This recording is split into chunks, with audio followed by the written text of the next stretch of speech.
Cryptocurrency investing advice for noobs. Before you put any money in the market, before you take any money out, make sure you watch this video, because in this video I'm going to be giving you really good, really solid, fundamental advice that applies to really any kind of investing that you're going to do in your life. And I'm going to share also my strategy. And in this video, I'm not going to be yelling, I'm not going to be drawing on emotion, I'm not going to be trying to freak you out, it's not clickbait, I'm not trying to pump a project. It's just good advice, which you're going to see as you follow along with me. So if that sounds useful, and even it is for noobs, but even if you're an expert, I think that you're going to benefit from this outlook. If that sounds useful, please hit the thumbs up button. It helps. I appreciate you. Much love, welcome in, and hello. So first, we're going to start with the very fundamentals, and I'm going to give you some rules and some boundaries as we enjoy this nice, beautiful lawn, this nice, beautiful space outside. General rules and boundaries for yourself. The first thing you should know is that a lot of people lose everything. A lot of people lose money. A lot of people lose all their money. So the first rule, Warren Buffett, for making money is don't lose your money. So how do people lose their money? They lose their money by being emotional. They lose their money by trading with leverage, which is with other people's money or with credit. They lose money by not having rules for themselves. So we need to have rules to prevent this from happening. So the first advice that I would give is, before investing in any project, this is advice I can stand by, that anyone should be able to stand by. Before investing in any project, you should put at least, let's say, 20 hours of research, independent research into that project, and at least 2 weeks of time before entering it. So a lot of the problems people have is they hype in on emotion, they listen to one person's advice, and they go in on a project quickly. But let me tell you, if an investment is good,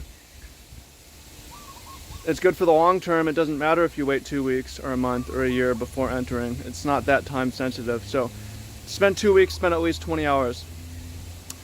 Before entering, not just 2 weeks, 20 hours, make a plan of when you plan to exit. What sort of news event might happen, or what sort of price action. Maybe you'll sell at a certain point, maybe you'll sell at a certain low point, maybe you're going to hold for 1 year or for 4 years, maybe you're going to save it for your kids' college, whatever it is. Just at least have a plan so that you can be certain, so that you can act when it's time to act or not act when it's not time to act. Because another reason that people lose all their money is they get emotional, they don't have a plan, they deviate, they sell everything, or they don't sell when they should because they had no plan of. So you got to think ahead. You can't figure that out later. So 2 weeks, 20 hours, and have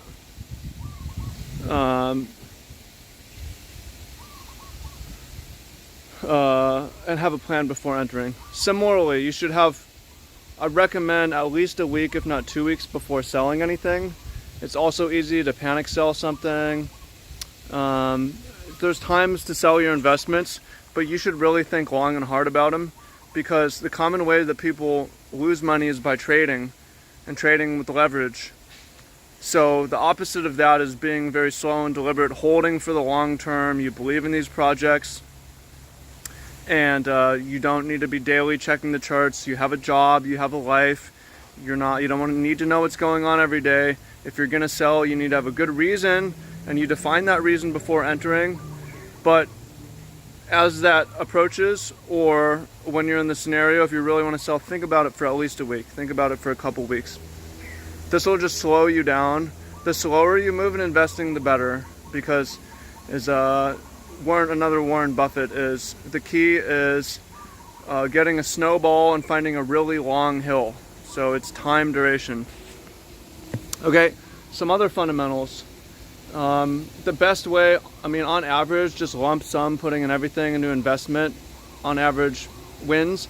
Most of us don't have lump sum money, and that's sort of random and variance. So what works well is you take a certain percent of your income, and every paycheck you set that aside and you put your investment in the investment of your choice. So if you make, say, $2,000 a month, and you take $100, and every $100 a month you invest that $100 and you do it no matter what the price goes up or down, and you do it with a plan of holding for the long term. That's a good strategy, dollar cost averaging.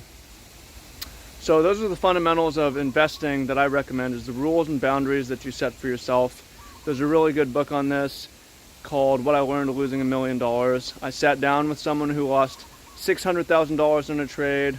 My friend lost 75% of his money, $30,000, trading cryptocurrency. You have to study how people lose money and not do those things in order to save money. Okay, the next thing to really study is the fundamentals of why do we need cryptocurrency. And we can sort of argue this, but I think the fundamental reason is, if you understand, is that when currencies are centrally controlled, they are corrupted, and they're corrupted by people taking control of the supply, printing more, and enriching themselves. We see this throughout history for thousands of years, whether it's chipping off little bits of gold off of the gold dollars, or whether it's taking the dollar off the gold standard, or if it's just printing a lot more money, and which benefits people who own assets. It's really going to help you not studying the prices, not studying the charts, backing out and start by studying money. Studying money, there's some good books on money. There's a lot of good stuff. There's a lot of good information on money, but focus first trying to learn about money and times of currency collapse, Weimar Germany, Great Depression, 2008 deleveraging. It happens for different reasons. A good book you could start with is Ray Dalio's Big Debt Crises. It's a series of textbooks. It's really good, and it's not fun, but it's work. I mean, if you're investing, isn't work free. Like, it's a little bit more passive, but it demands a lot of research. And once your eggs are in the basket, you have to watch the basket to protect the basket. So really study hard before you put your money in. So that's a good place to start. Now, so the reason why the market is the way it is, something important to understand is why Bitcoin is the big one. And it's not just because it was first. The Bitcoin split. It's called the hash war, or the Bitcoin Civil War. It split into a fast version and a slow version in 2018. Bitcoin Cash is the fast version. Bitcoin is the slow version. But the market chose Bitcoin over Bitcoin Cash. Bitcoin Cash exists. It's much less valuable. It has, I don't know, like 4% of the market cap, 5%. Bitcoin is much more valuable. Why did the market choose the slow version? The market chose the slow version because what Bitcoin optimizes for is being hard to change the monetary policy. That's why it's valuable. That's why it's being adopted by nation states now. I don't recommend, or personally, recommendations. I only have Bitcoin and a little bit of Ethereum. I like Ethereum. We could talk about DeFi and the real world uses, and it's very useful, but it has a very malleable monetary policy. And the most important thing for a currency to trust in, for a nation state to adopt it, is that it has a very rigid monetary policy. That's why we're seeing El Salvador come in. What do you do about Bitcoin being slow? Well, there's a second layer solution on top of it. It's called Lightning Network. I'm not going to explain the technical details. It's something you can look into, but it allows to batch transactions and allows scaling to happen, which is happening really fast right now. It's taking off. So I advise against investing in anything other than Bitcoin or Ethereum. Altcoin projects are such an easy way to lose money. Most of them are not going to be adopted by nation states. It might be attractive because the number looks small. They're playing to your psychology. Bitcoin, you don't need to buy a whole Bitcoin. You can buy $20 of Bitcoin. It's very cheap now compared to where it's going with global adoption. It's really come out of Pandora's box. It's really crossed the Rubicon. It's past the point of no return. It is being adopted by the world, so it's not very risky. In the long term, it is very risky. In the short term, it's extremely volatile. There's certain things that can go wrong with the market. Countries can try to control it. The stable coins, Tether, could come unhinged in the market. These are all things you could look more information into, which is why you need to have an appetite for risk and the ability to hold, and you need a good plan and a lot of research coming in, the ability to hold for many years.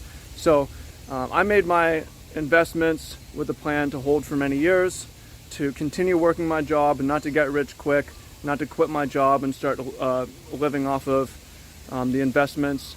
4 years is sort of a minimum time frame for Bitcoin because of the historical cycles and just the reality of any sort of investment should be considered long term. So people say don't invest what you can't risk to lose. I would say don't invest what you can't touch or what you might need to touch in the next year or two. So yeah, I mean, that's my strategy, is have a job, have multiple streams of income. I put in all my savings, and then over time the goal is to buy more, not to sell. And global adoption, we're at like 2% of people, doubling every year. It should be, in the next 10 years it'll be, everybody will be on it, and at that point the growth rate will be a lot smaller. So there's still a huge, incredible amount of growth for Bitcoin and Ethereum. All these altcoins, you got to study the fundamentals. If they're not going to be adopted by nation states, then they don't have a lot of value in the long term. They can, and many of them will go to zero. There's some projects that are okay, but if you want a safe bet with a high return, then the projects that I recommended should have most of your money in the space. So it's not guaranteed get rich quick. It's not guaranteed get rich ever. You can lose your money. And that's why I really recommend that you study 20 minimum hours over 2 weeks, minimum 2 weeks, and have a plan of when you're going to exit before entering the market. Ideally, it's longer. I spent many months and many more hours, and I continue to study. So I hope you find that helpful. I hope you find that useful. I find that it's very motivating. It encourages me to be more clear with my finances. It encourages me to cut down my costs. It encourages me to think more for the future and to just be better with money in general. So be healthier, just be more long-term focused, and have more hope, and being able to step out of the corruption. So hope you found that useful. Appreciate you. Give a thumbs up if that's some good advice. And I mean, it's sadly it's for everyone. I wish it wasn't. I wish that we didn't have to be investors, but the way the central banks treat them currency as their personal piggy bank, sadly we can't trust them, and we have to invest. We have to be investors. So it's something that you need to do if you want to plan for the future. I mean, this is something I talk about. My mom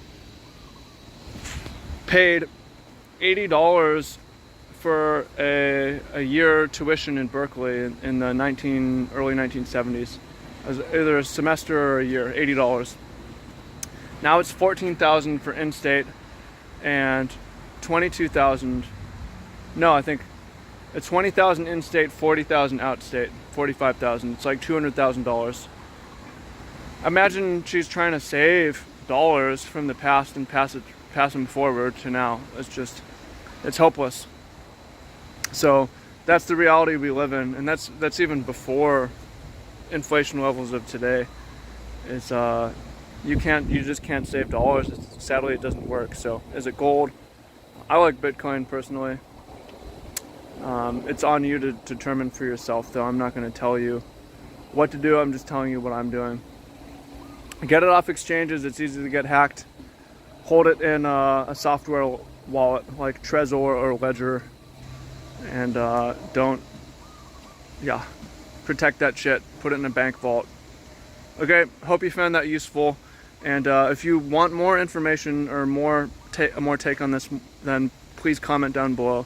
I'd be happy to talk with you or make another video, like a second part to this. That's part one. Okay? Much love. Peace.